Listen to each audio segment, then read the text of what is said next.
in Surah An-Nahl, Ayah 97, it says, أعوذ بالله من الشيطان الرجيم من عمل صالحا من ذكر أو أنثى وهو مؤمن فلنحيينه حياة طيبة. When we see our brothers and sisters all over the world suffering, particularly Gaza comes to mind, where we see what we see the worst of humanity doing to the best of humanity. How do we understand that ayah of Allah subhanahu wa ta'ala saying, like, if you do righteous things, we're going to give you a good life? How do we reconcile that, inshallah? Yeah, very good question. This is also paired with many ahadith as well as ayat in the Quran that talk about what good and evil are as relative to what Allah subhanahu wa ta'ala creates. So what does it mean to have a good life? Does it mean that you have material wealth, the luxuries of this world? Oftentimes, no. If you look at the word wealth in the Arabic language, it's ghina. So, and we talk about Allah subhanahu wa ta'ala as Al-Ghani. In other words, one who has absolutely no need.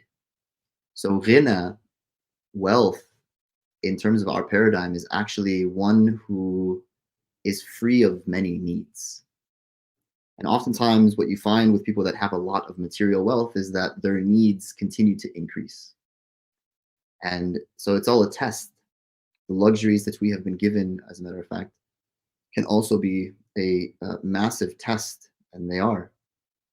And so the good that is being spoken of here in terms of a good life means that you're given a life that is near to Allah subhanahu wa ta'ala. And this is the thing that we as believers have to keep in mind. Allah subhanahu wa ta'ala has said that He has given this life, i.e., the adornments of this life, the luxuries of this life, to both those whom He loves and those whom perhaps He doesn't. And in the sense of what? In the sense of people who are ultimately using that to destroy themselves. While He only gives those whom He loves a deep sense of who He is, subhanahu wa ta'ala. And so living a good life is really predicated on how close you are to Allah subhanahu wa ta'ala. Not something that can be measured vis-a-vis the material wealth that people have been given.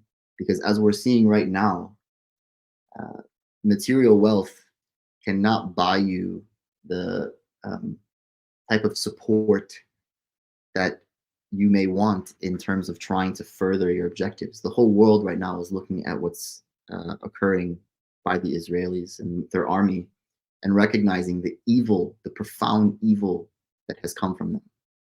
There's no amount of wealth that's going to change that. And what's interesting is that all that their wealth is doing is actually bringing about a further punishment. Yeah. And so these are the kinds of things that we have to keep in mind. And if you've tasted the sweetness of Iman, you know that this is not something that can be bought.